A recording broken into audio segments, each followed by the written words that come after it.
Bienvenue dans notre émission Sapicopark. L'angle de Sapicopark est volontairement provocateur pour échanger sans langue de bois sur différents sujets avec des positions plus ou moins différentes. Et pourquoi pas pour casser des clichés, pour balayer des idées reçues. Solution business de la Poste, ça vous parle ?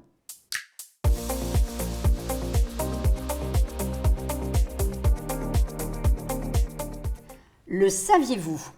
Louis XI crée la Poste aux chevaux vers 1476. De la Poste aux chevaux à l'actuel groupe La Poste, voici la chronologie des principales évolutions postales. Avant 1789, Ancien Régime, ce sont les prémices d'un monopole d'État.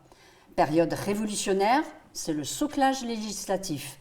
19e siècle est marqué par la modernisation et l'extension des services. 20e siècle, le mot d'ordre, le courrier au plus haut. Quelques dates néanmoins ont attiré mon attention. 1912, première expérience officielle de transport de courrier par avion par le lieutenant Nicot, de Nancy à Lunéville. Vous allez me dire, ce n'était pas très loin, mais c'était un premier essai. 1918, création des chèques postaux. Et enfin, l'épopée de l'aéropostale d'Ora, Mermoz, Guillaumet, Saint-Exupéry de 1927 à 1931. 1962, une date très importante, l'ouverture du secrétariat du Père Noël à Libourne. Plus d'1 million de lettres reçues chaque année en provenance d'une centaine de pays. 21e siècle, les réorientations stratégiques sont à l'ordre du jour. Je vais me focaliser sur quelques années. 2002, là, je suis sûre que vous ne le saviez pas, fermeture de l'École nationale supérieure des PTT qui formait depuis 1888, et oui, les administrateurs et hauts cadres dirigeants de la Poste. 2006, la Poste ouvre la banque postale et endosse enfin le statut d'une banque. 2010, lancement de la marque La Poste Solutions Business pour mettre à disposition des entreprises ses expertises en matière de relations clients, d'échanges numériques, de conseils et de développement à l'international. 2015, fin des TGV postaux. 2015 à 2019, diversification des activités. Services à la personne, comme la veille des seniors, aide à domicile, portage de médicaments et de repas, et j'en passe. 2021, rapprochement entre le groupe La Poste et la Caisse des dépôts d'une part, et la Banque Postale et CNP Assurance d'autre part, afin de constituer un grand groupe financier public. 2022, le groupe La Poste est rebaptisé La Poste Group. Et depuis, me direz-vous, c'est pas moi qui vais vous le dire, mais nos invités. Bonjour Juliette, bonjour William, surtout merci d'avoir accepté notre invitation. Merci également de nous avoir reçus. Merci à vous. Alors Juliette, tu es responsable client entreprise à La Poste Solutions Business. Très bien, enchantée. Et William, ton poste ? Alors moi je suis manager des ventes entreprises au sein de La Poste Solutions Business sur le territoire du Val d'Oise et au sein de la direction des ventes Île-de-France-Ouest. Alors nous allons commencer fort, un nouveau plan stratégique horizon de 2030, La Poste s'est fixé comme priorité stratégique numéro 1. Un objectif, alors là tu ne vas pas me croire, de 100% satisfaction de ses clients. Comment peut-on viser 100% de satisfaction ? C'est impossible de plaire à tout le monde. Alors effectivement, c'est l'un des axes stratégiques, la satisfaction client dans le plan stratégique La Poste 2030 engagé pour vous. Aujourd'hui, l'objectif finalement de cette satisfaction client passe par donner en fin de compte l'accessibilité à nos services de façon simple et efficace pour nos clients, selon le choix de l'accès à nos services, au travers d'une relation multicanale. 100% 100% de satisfaction ? Aujourd'hui, on travaille, en fin de compte, on fait des ateliers d'amélioration continue régulièrement pour atteindre cet objectif. La satisfaction, c'est servir nos clients au plus haut niveau de qualité. D'une part, pour les fidéliser, deux, pour en acquérir de nouveaux. Et la Poste, en fin de compte, a mis en place un système qui permet de suivre la recommandation du client. Ah oui, le NPS, Tout à fait. On a mis en place des indicateurs de Net Promoter Score sur l'ensemble de nos activités, ce qui permet de suivre et d'améliorer cette qualité de service. Donc systématiquement, il y a un suivi et il y a des zones d'évolution et d'amélioration qui sont fixées. Tout à fait. Alors justement, puisqu'on parle de service, que deviendra la Poste lorsqu'elle n'aura plus de lettres à distribuer ? Oui, parce que, écoute, on a les courriers, on a Oui. les SMS On maintenant. a ça. hein, Donc, est-ce que vous pouvez, est-ce que le service public face à l'attrition du courrier va pouvoir se réinventer, développer de nouveaux services? Comment c'est envisagé au niveau de la Poste? Alors en effet, les nouvelles technologies, la réglementation amènent nos clients à avoir de nouveaux usages. Vous parliez d'SMS, courriel, les solutions de dématérialisation aussi. Ça fait déjà plus d'une décennie que les volumes courriers baissent et vont encore baisser. En 2008, nous étions à 18 milliards de plis distribués par an, quand en 2023, en 2023, excusez-moi, nous sommes à 6 milliards de plis distribués. On a divisé nos volumes par 3. Oui, c'est énorme. Ce qui est énorme aujourd'hui. Donc il a fallu effectivement se réinventer. Et ce qu'il faut se dire, c'est que l'essentiel du courrier aujourd'hui, au sein du groupe La Poste, c'est du courrier entreprise. Et ces entreprises, elles ne veulent pas rompre la relation et le lien qu'elles ont avec leurs clients. Ce qu'elles veulent faire du courrier, c'est un média premium de la relation client. Ouais. Et dans ce cadre-là, finalement, il a fallu qu'on se transforme. Et surtout accepter le fait qu'on ait beaucoup moins de courriers à gérer. Donc on a réinventé nos services et nos activités. Aujourd'hui, ce qu'il faut savoir, c'est que 52% du chiffre d'affaires de La Poste est porté par l'activité de transport du groupe en France et à l'international, au travers de Géopost. Le courrier représente plus que 16% du chiffre d'affaires du groupe. Donc on voit vraiment l'attrition qu'il y a eu du courrier.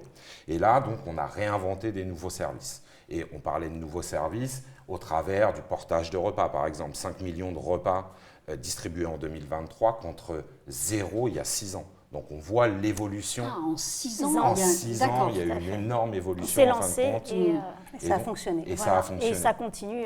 Et depuis 2021, on a sorti la marque Logissimo, qui est la marque, en fin de compte, commerciale de nos solutions de logistique de proximité Pour les entreprises. pour les entreprises. Pour le dernier kilomètre. Parce qu'on est expert du dernier kilomètre. Mm. Donc aujourd'hui, La Poste a une vraie expertise sur les services de proximité Hyper local.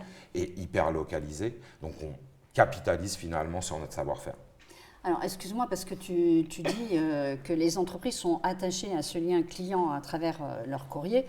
Enfin, avec tout ce qu'on entend, décarbonation, devenir de plus en plus développement durable, est-ce que ce courrier, comme par exemple chez le particulier, tu peux envoyer une lettre recommandée par l'intermédiaire de ta boîte mail sans te déplacer au niveau de la poste, est-ce que tu ne penses pas que les entreprises, petit à petit, vont se tourner de plus en plus vers quelque chose de plus simple, de plus commode pour envoyer le courrier à ses clients?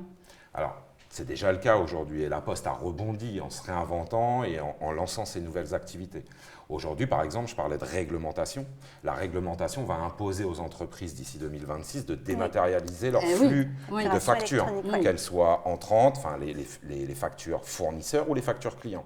Aujourd'hui, au travers des nouvelles activités, au travers de notre filiale DocaPost, qui est notre filiale numérique, qui porte notre confiance numérique finalement, et la confiance numérique, on accompagne nos entreprises dans ces changements et cette transformation numérique.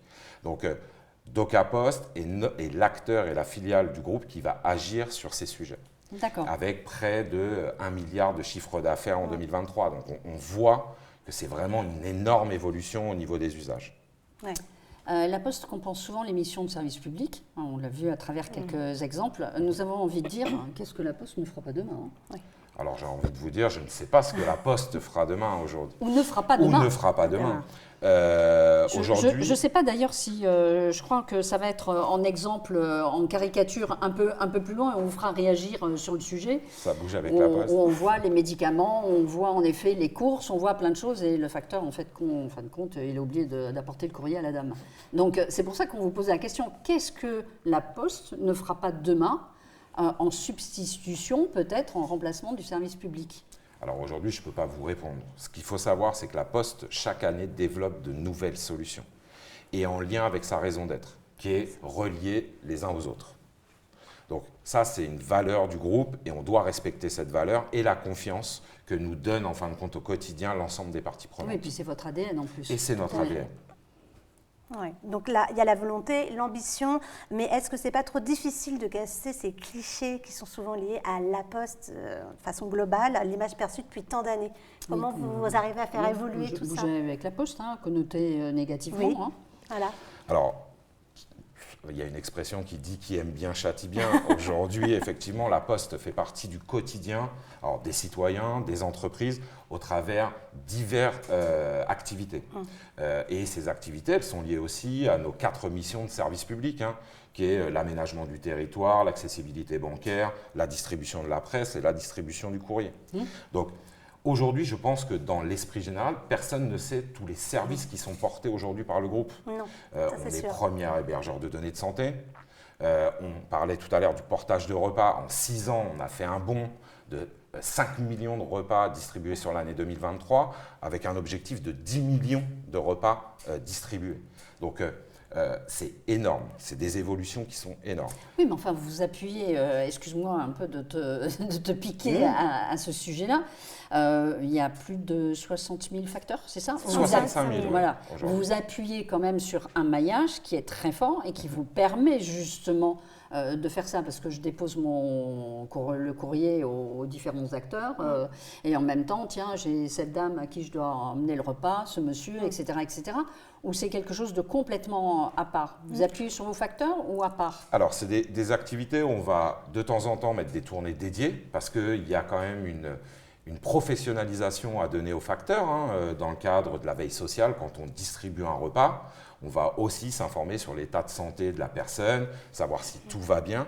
Donc c'est vraiment une formation. Donc il peut y avoir effectivement des tournées facteur, dédiées. je te l'ai dit l'autre jour, est en train de devenir un médecin, tu vois, de s'informer de sa santé. En tout cas, il est dans une action sociale. Et dans une action sociale et de comprends. prévention finalement de la fragilité et des personnes isolées. Il faut des véhicules adaptés aussi, puisque effectivement, si c'est du frais, il faut forcément une tournée avec un véhicule permettant de transporter du frais. Donc il y a aussi ça. Oui, pour la rupture du froid. Tout à fait. Et garantir la chaîne du froid surtout. Voilà, et également dans certaines zones, ZFE, on a une première flotte automobile électrique, donc on est en capacité de livrer partout en France et même dans les zones les plus reculées, les plus reculées et les plus difficiles d'accès, puisqu'il faut avoir des véhicules adaptés. Et c'est la force de notre maillage territorial. D'accord. Alors en 2010, moi je vais juste vous demander juste une chose. Dans le cadre de finalement d'avoir à lever les clichés, aujourd'hui... Il est en train d'inverser les rôles. Oui, c'est bien, il en faut. Vous êtes aussi cliente Oui. du groupe et de la Poste Solutions Business. Tout à fait. J'aurais bien aimé avoir... Grâce à Tout à Juliette, fait. voilà. Une ambassadrice hors pair. Et j'aimerais bien avoir finalement votre retour d'expérience sur les solutions que vous avez souscrites avec Juliette. Alors attends, alors ça on va en parler à la fin. parler. Et là, Parce qu'on a des essaie choses à dire. d'écraser nos J'adore. questions, tu vois. Ça ne marchera Mais c'est pas, un vrai William. bon retour d'expérience. Retour d'expérience. Alors justement, j'y venais. 2010, Juliette, lancement de la marque La Poste Solutions Business pour mettre à disposition des entreprises ses expertises. Alors j'aimerais que tu arrives à nous lister lesquelles, parce que pour rebondir sur la question de William, c'est vrai que jusqu'à ce que tu fasses la démarche chez nous, On ne connaissait pas toutes ces solutions et je suis intimement convaincue que les entreprises qui nous écoutent ne connaissent pas non plus toutes ces solutions. Et il y en a tellement que parfois même on sait même plus, ça en devient même plus visible, même plus. il y en a beaucoup. En fait, il y en a énormément. Il y en a énormément, mais elle s'appuie de toute façon sur 5 marchés. Et en fait, ces 5 marchés, en fait, c'est dans la vie du quotidien d'une entreprise. Donc, la Poste Solutions Business s'appuie en fait de la Poste et de ses filiales sur 5 domaines d'expertise qui sont la communication commerciale. Et donc là, en fait, aussi bien, là, on le fait avec nos filiales ou bien en propre, ça dépend des besoins, mais on est capable d'accompagner aussi bien sur du print que sur du digital et d'aider au développement d'une entreprise, de l'aider à s'organiser, etc. Ensuite, on a le domaine d'expertise de la gestion documentaire, dont parlait William. Donc là, on peut aider aussi bien un directeur financier, un directeur des ressources humaines. On peut l'aider pour digitaliser ses fiches de paye, pour signer les contrats avec ses salariés, en fait, lui rendre des services facilitants. Dématérialisés. Voilà, tout à fait. Donc, pareil. Je découvre ce service-là, moi, tu vois, celui-là, je ne le connaissais pas. Voilà. Pour illustrer finalement cette transformation, alors on va continuer effectivement sur la présentation des 5 marchés, mais au préalable, vous, par exemple, si on prend les flux RH, avant, vous remettez votre fiche de paye en main propre. l'évolution est arrivée, on vous l'a remis dans votre boîte aux lettres. Et aujourd'hui, il y a 10 millions de personnes qui ont un coffre-fort Digipost et qui le reçoivent au sein de leur coffre-fort Digipost. Donc on voit l'évolution des usages, ce qu'on disait tout à l'heure, et maintenant comment on évolue, nous, avec finalement la société.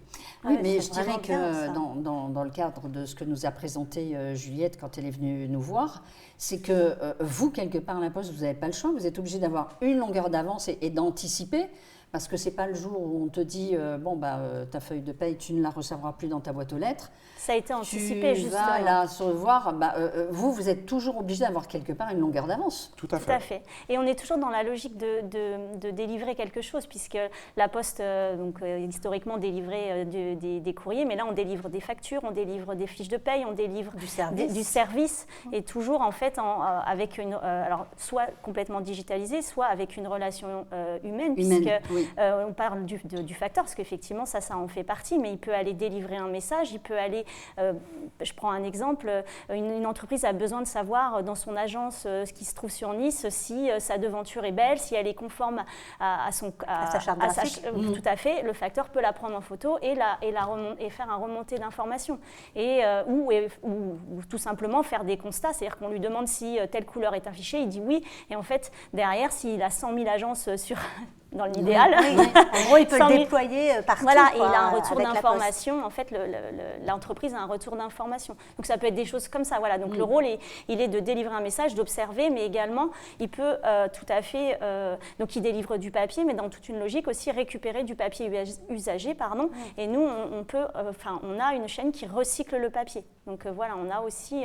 donc, ça, c'est la boucle vertueuse, en fait, de la Poste. Et donc, pour continuer, donc on était sur la gestion de documentaire. Hein, donc là, j'ai donné quelques petits exemples, hein, mais ils sont. On peut faire, vous pouvez faire de la gestion électronique de documents. Vous avez besoin au parc que soit visé par votre président certains documents sans qu'il ait à se déplacer. Le document va circuler et jusqu'à être approuvé pour une facture, pour un contrat. Enfin, voilà, peu importe. Donc voilà, c'est pour vous dire un petit peu, ça, c'est de la circulation de documents. En fait, ce sont nos limites. Voilà. On a des limites parce qu'effectivement, on a 5 marchés d'expertise, en tout cas. Comme le disait Juliette, on va avoir effectivement la communication commerciale qui vont être portées par des filiales qui sont Isoscale et Mediapost. On va avoir la gestion documentaire, dont on parlait, avec DocaPost. On va avoir également le courrier et le transport à l'international avec Géopost et les marques Colissimo, Chronopost, DPD. Et puis après, on va avoir également les services de proximité, qui est l'historique de la branche courrier-colis, qui sont toutes les solutions de collecte et remise que vous pouvez avoir de votre courrier, de prestations d'affranchissement. Et le dernier, finalement, marché qui est porté aujourd'hui par le groupe, ce sont ces nouveaux services et qui sont portés par nos 65 000 facteurs sur l'ensemble du territoire avec la puissance de notre maillage territorial. D'accord, donc c'est le maillage territorial en fait qui est votre force, qui a toujours été votre force et qui reste votre force, même si en effet vous devez avoir des longueurs d'avance sur des expertises pour satisfaire les attentes, les besoins et parfois les obligations des entreprises. Tout à l'heure, tu nous interrogeais en disant quel est votre degré de satisfaction. Alors, je vais parler du coup parce que là-dessus, c'est mon domaine. On a essayé le premier marché, là. Oui, le marché communication commerciale, finalement, on est là-dessus. Et c'est vrai que ça fonctionne très bien. Enfin, pour le coup, je vais faire un retour d'expérience à chaud. Voilà, en termes de possibilités, moi, j'ai redécouvert la capacité d'alimenter une base de données, de l'enrichir, de la qualifier avec des outils très larges et des datas puissantes. Et c'est vrai que c'est quelque chose que je n'avais pas du tout en tête et qu'on a découvert un service. Donc là, je peux témoigner en tant qu'entreprise. Côté entreprise, oui, la Post Solution Business, il y a des vraies solutions innovantes qui sont adossées à des retours concrets, opérationnels, très pratiques à l'usage. Donc là c'est OK. On peut dire 20 sur 20. Oui, là, 20 sur le 20. 100% est atteint en direct. Oui, mais c'est grâce à Juliette. Voilà. Très bonne ambassadrice. Alors justement, William, est-ce qu'aujourd'hui, la stratégie numérique digitale, elle est assez moderne, agile, je dirais même proactive pour démontrer, on va dire, à l'ensemble des entreprises tous les services possibles. Et toutes les expertises. Alors c'est vrai que dans le cadre de notre transformation, de nos activités, aujourd'hui l'ensemble des postières et postiers sont accompagnés, formés aux nouvelles technologies, à nos nouvelles solutions, et ça fait partie en plus d'un des axes stratégiques aujourd'hui du plan stratégique La Poste 2030 engagé pour vous. Et derrière, après, on a une organisation commerciale aussi qui nous permet d'être agile, qui nous permet en fin de compte d'adresser nos solutions à l'ensemble de nos clients avec une organisation multicanale. Aujourd'hui, on a les responsables de l'animation commerciale qui sont au sein des bureaux de poste, de nos plateformes courriers. On va avoir aussi la télévente, qui est une force de vente sédentaire, avec un numéro unique pour les contacter, qui est le 3634. On va avoir également la force commerciale terrain, dont fait partie Juliette et dont je fais partie, avec après des experts sur nos 5 marchés stratégiques. Donc ça nous permet d'être agile, ça nous permet également d'être moderne et puis d'adresser finalement l'ensemble de nos solutions à l'ensemble de nos clients, qu'ils soient petits clients ou grands clients. Alors justement, tout à l'heure, Juliette, tu citais quelques services, toi aussi. Nous, on a quand même une remarque à vous faire. Et d'ailleurs, la preuve, c'est qu'on vous a découvert, on a découvert des solutions business pour la Poste avec Juliette. Quand on regardait, il y en a tellement que la lecture exacte en devient difficile. Même quand je t'entends, William, tu me dis, là, tu as Géopost, là, tu as pour les documents, là, tu as tel. Vous avez combien? On a l'impression que vous appuyez sur plein de filiales, plein d'expertises pour arriver à faire tel et tel service, mais au bout d'un moment, on se dit, attends, c'est Géopost, c'est Solutions Business, c'est machin, c'est ceci, c'est cela. Enfin, nous, on a essayé de répertorier sur Solutions Business tous les services. C'est très riche. On n'y est pas arrivé. Hein. Oui. On n'y est pas arrivé. Alors l'idée, c'est pas en fait de connaître, c'est de connaître en fait les 5 marchés et en réalité, c'est les activités d'une entreprise. Donc à partir de là, c'est pas essayer de, le mieux, c'est de faire un échange avec moi, puisque c'est moi sur le secteur. Mais ou alors voilà. Il suffit de se dire avec Solutions Business, il y a plein de solutions. Exactement, il y aura toujours une solution et puis vous contactez alors à la limite. Exactement, parce qu'en plus, pour une entreprise, alors sur mon secteur, j'en ai rencontré quelques-uns, j'ai des anecdotes où certains chefs d'entreprise m'ont fait visiter leurs locaux. C'est très enrichissant et ça me permet aussi, moi, de comprendre leur organisation. Et de voir ce que tu peux proposer. Proposer et surtout ce qui est adapté à leurs besoins. Parce qu'en fait, même si beaucoup de choses sont communes sur une organisation, on a une direction RH, une direction financière, etc. Mais derrière, on a des particularités de par le format, la structure, exactement. Le secteur d'activité, etc. Et c'est vrai que le fait de se rencontrer, de discuter, parce que chacun a ses enjeux, ses objectifs, nous, on n'est pas au même rythme dans la digitalisation. Donc en fait, c'est toi qui t'adaptes, tu fais la découverte de ton client, c'est toi qui t'adaptes, c'est pour ça que c'est important de visiter l'entreprise. Donc chef d'entreprise, vous invitez Juliette à visiter toutes les entreprises. Petit café aussi. Donc c'est en visitant les entreprises, en échangeant avec le chef d'entreprise, le dirigeant, que petit à petit tu vas adapter des solutions par rapport à... Parce que certains clients sont très matures sur certains domaines. Alors après, ça peut être une mise en concurrence, parce qu'il n'y a pas que la Poste, une solution business sur tous les domaines qu'on a cités. Mais derrière, en fait, c'est le mérite de pouvoir challenger peut-être nos services et puis de voir également ce que nous, on peut apporter de supplémentaire. Voilà. C'est ça qu'on a eu.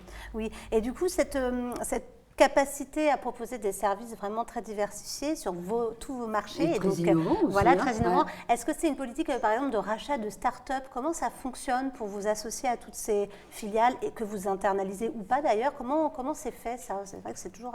Moi, j'étais assez intriguée de découvrir tous les services. Le risque qu'il y avait. Ouais. Alors, effectivement, on rachète des sociétés qui ont une expertise dans des domaines très particuliers. Je vais prendre l'exemple, en fin de compte, d'AR24, qui a intégré DocaPost et qui est spécialisé dans la dématérialisation du recommandé. Et aujourd'hui, c'est un acteur, en fin de compte, que l'on entend dans toutes les entreprises, surtout dans les domaines finalement très réglementés, où on va avoir les notaires qui vont utiliser cette solution, les syndics de copropriété qui vont utiliser cette solution. Et là, on va aller chercher de l'expertise. Voilà. D'accord. Mais vous avez aussi racheté quelques startups. R24 en fait partie, justement. Oui. D'accord, c'était un exemple. Oui, d'accord. Ok. Oui, donc effectivement, c'est riche. Solutions Business, on l'a vu tout à l'heure, s'appuie sur ces 65 000 facteurs présents sur le terrain. Pour vous, c'est vraiment votre appui le plus stratégique, qui donne du lien, qui donne de la proximité, qui donne ce contact avec les clients? Alors, oui, enfin essentiellement on va dire, hein, mais pas que, j'ai envie de dire. On a également aussi créé, alors pour le professionnel en fait, des agences Logissimo qui permettent, pour une entreprise, je vais donner un exemple, hein, je prends toujours l'entreprise qui agit sur toute la France, elle a besoin d'avoir du stock à un endroit, d'être au plus près de ses clients et le plus réactif possible. On peut lui faire un petit stock déporté dans sa région, et derrière c'est un maillage supplémentaire en fait, qui va permettre depuis ce stock d'aller livrer son technicien. Ça peut être C'est-à-dire que là, moi je te dis, à Mécanique, on a 35 tonnes de différents matériels, tiens, ce sont des flyers qu'on va distribuer. Oui, 35 tonnes de flyers. Et toi, tu es capable, alors on va te dire, nous c'est toute la région sud. Voilà, toute la région sud-est, sud. sud-ouest, voilà. À arroser. Toi, tu vas nous dire, ok, là, à cet endroit-là, moi, je peux prendre toutes tes tonnes de flyers, de matériel, etc. Je te les stocke à cet endroit-là et on s'occupe de la distribution? Alors, on peut s'occuper de la distribution. Mais du stockage. Donc on vous peut avez également des lieux de stockage déportés. C'est les 70 agences Logissimo qu'on a sur l'ensemble du territoire. D'accord. Aujourd'hui, on va travailler avec des grands annonceurs qui ont besoin, en fin de compte, d'aller alimenter leur réseau de distribution. Alors, ça peut être soit au national, ça peut être des régions spécifiques où on va récupérer, en fin de compte, leur stock, le stocker chez nous, et ensuite s'occuper, en fin de compte, d'alimenter leur réseau de distribution. Par exemple, je vois que vous avez des jolies tasses. On imagine que le parc, c'est sur toute la France. Vous avez besoin d'avoir d'offrir à chaque visite des flyers, des goodies, on va dire, etc. Et vous n'allez pas à chaque fois les envoyer au coup par coup. Et puis votre commercial, il n'a pas forcément de local. En fait, tous les jours, il vient chercher sa petite dotation. Il sait qu'il a 10 clients. Il va chercher ses 10 goodies. Ou alors, mieux, on va lui mettre dans son coffre de voiture à l'endroit, voilà. C'est du sur-mesure, là, c'est tout humain. Voilà, c'est proximité. Voilà, c'est pour expliquer, il y a le maillage, il y a les facteurs et il y a également des agences au service des entreprises. Ouais, donc ça répond un peu à ma question en parlant de maillage territorial et d'outils industriels. En fait, là, c'est répondu avec la capacité de stocker, de distribuer, de mettre dans le coffre. Voilà, c'est vraiment pour pousser, pour vous dire que c'est vraiment de la main à la main au départ, à la main à l'arrivée, quoi. Oui, mais enfin, quand même, ils affirment pour vous accompagner dans le développement de votre activité et vous aider à dynamiser vos organisations. Donc, vous avez vraiment l'impression d'amener cette dynamique par rapport, ne serait-ce qu'à l'exemple que tu nous donnais. Oui, parce qu'une entreprise, ça lui soulage quand même d'un grand... Oui, parce que c'est lourd du point de vue logistique. Voilà, exactement. Ouais. Et on peut en plus s'organiser, c'est-à-dire que derrière, il a effectivement un stock de goodies. Oui, voilà. Il ne va pas s'occuper non plus de savoir combien il lui en reste. On va s'occuper... Faire le réassort. Exactement. Oh là là. On va jusque-là. Donc comme ça le déleste de cette... Et puis ça va optimiser ses coûts aussi. Oui. Parce qu'aujourd'hui, et ses commerciaux pourront se concentrer sur leur travail, par exemple. Oui, parce que dans leur quotidien, ça leur fait perdre du temps, donc ça les rend plus performants en fait. Sur leur cœur de métier. Voilà, Alors justement, tu parlais de performance, moi j'avais une question, parce que j'ai trouvé ça quand même assez fort. Vous affirmez la Poste Solutions Business a évolué pour accompagner l'essor de ces solutions au service de la performance des entreprises. Donc, tu parlais de performance, mais j'allais dire, mais comment vous pouvez être aussi affirmatif et contribuer autant à la performance des entreprises par rapport à tout ce que vous avez décliné, tout ce qui est numérique, tout ce qui est distribution, logistique, entrepôt, stockage, etc., etc. Tout à fait. C'est tous ces points-là qui fait que vous rendez une entreprise beaucoup plus performante parce que on peut l'aider sur chaque point, chaque douleur par exemple, sur chaque douleur on peut les aider, mais également sur des choses qu'ils ont l'habitude de faire, on peut les aider. Pareil, une entreprise elle a une dimension, elle veut s'accroître, c'est toujours des questions qui se posent. Et là on peut les aider puisqu'effectivement en leur faisant, parce qu'après ils peuvent avoir des entrepôts à eux, mais sur un premier temps on peut les accompagner sur cette transition de grandir. De test, ça va être soit de l'investissement immobilier pour pouvoir s'agrandir. Aujourd'hui, finalement, il n'y a pas besoin d'investir pour s'agrandir. Il va pouvoir délocaliser son stock au sein du groupe et nous, on va s'occuper finalement et au sein de nos plateformes Logissimo pour pouvoir délivrer en fin de compte sa marchandise. Ouais, du coup, là, toutes nos questions sur les nouveaux services. J'ai Oui, envie de dire, ils ont déjà répondu. Quand même, Après, oui, vous aussi, on comprend, si on a bien compris l'état d'esprit de Solutions Business, c'est toujours avoir une longueur d'avance pour pouvoir être force de proposition vis-à-vis des entreprises, mais pour qu'elles soient beaucoup plus dynamiques, beaucoup plus agiles, beaucoup plus performantes. Donc ça doit être quand même un sacré casse-tête pour avoir toujours cette longueur d'avance. Et comme tu le soulignais, je veux m'agrandir, mais bon, je n'ai pas tous les moyens nécessaires. Vous, quelque part, vous palliez à toute cette logistique, toute cette organisation et le fait de ne pas investir autant finalement.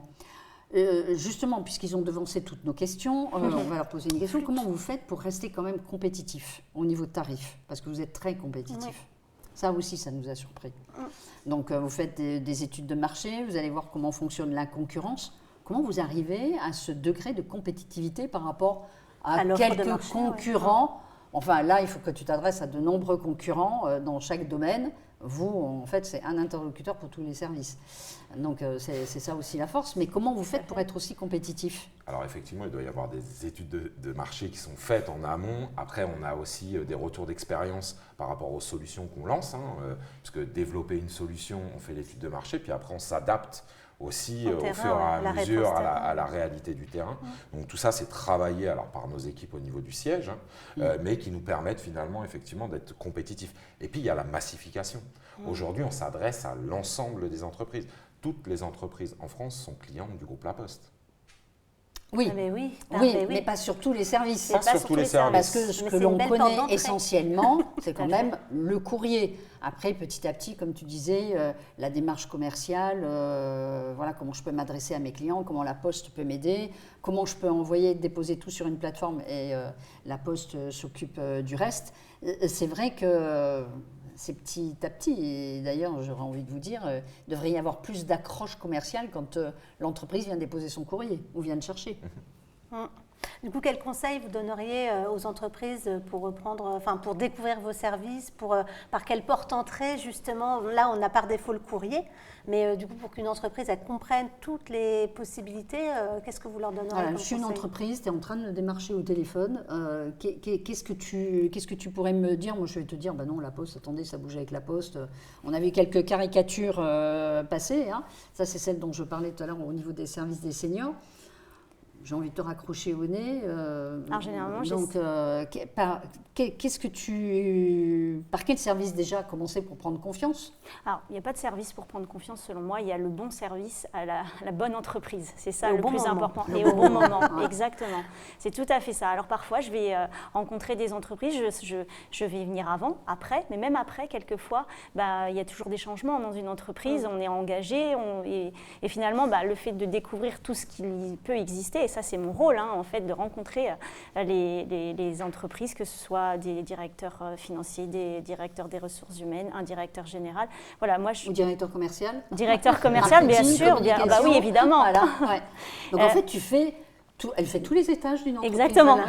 Généralement, on a à peu près 5 interlocuteurs dans une entreprise. La direction financière, la direction marketing, la direction logistique. On va avoir la direction des ressources humaines et la RSE. Services généraux, et les services généraux. Et la RSE, ça fait 6. Et puis, et puis la com marketing. Oui, en fait, vous n'avez pas de limite. Voilà, c'est dense et intéressant. Oui, c'est vrai. J'aimerais quand même, tu dis, c'est pas par quel service, et je comprends, parce que tu es vraiment commercial. Toi, c'est la découverte du client, de quoi tu as besoin, dans quel objectif, pour quel résultat. Mais si on devait résumer en quelques mots, là, qu'est-ce que tu dirais à une entreprise? Tu ne peux pas dire appelez-moi, je suis Juliette, appelez-moi. Qu'est-ce que si, c'est une bonne idée. Aussi. Ça peut être une bonne idée, mais là, qu'est-ce que tu pourrais dire à une entreprise pour la motiver de t'appeler? Que quoi qu'il en soit, dans une entreprise, il y a forcément un besoin, un enjeu auquel je peux répondre. C'est une évidence. Donc à partir de là, dès lors qu'ils ont quelque chose, ou même c'est un peu ce serait un petit peu poussé de dire un audit, mais à partir du moment où on discute avec un dirigeant, il y a plein de choses qui émergent. Donc voilà, parce qu'on n'y pense pas, parce que lui-même, et en fait, en découvrant son activité, c'est moi en fait qui va avoir ce rôle un peu d'expertise et de pouvoir proposer des solutions, oui, des solutions, Des réponses. des réponses, Différentes voilà, solutions. des besoins, et peut-être discuter avec lui de ce qui peut être amélioré ou pas, de ce qui fonctionne et ce qui mériterait peut-être d'être mis, amélioré, ou mis en concurrence, parce qu'il peut y avoir des choses qui fonctionnent bien, mais finalement, il pourrait peut-être les avoir à meilleur prix, donc c'est pas non plus inintéressant à l'heure actuelle. Oui, à l'heure actuelle, c'est vrai que voilà, donc c'est je un pense que challenge. il y a des entreprises qui fonctionnent très très bien aussi. Enfin voilà, ils n'ont pas forcément, mais voilà, il y a des choses qui peuvent déjà être en place, mais qui pourraient être changées et peut-être améliorées aussi, aussi bien financièrement, mais au niveau d'organisation. Bah, écoutez, merci beaucoup pour cet échange, Très intéressant. Juliette et William. Quant à nous, nous nous retrouvons pour un prochain numéro de Ça pique au parc. Annick, et toi, tu vas nous dire...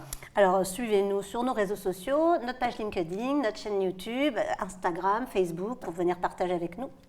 Merci de votre fidélité, merci d'avoir regardé cette vidéo jusqu'à la fin. Je ne sais pas ce que tu en penses, mais moi j'ai envie de mettre le portable de Juliette en ligne. On va voilà. mettre le portable. Mais attention, ça ne sera pas le SAV non plus de la Poste. Merci à toute la régie, merci à notre photographe. À bientôt. D'ici là, surtout... Prenez soin de vous. Et n'oubliez pas.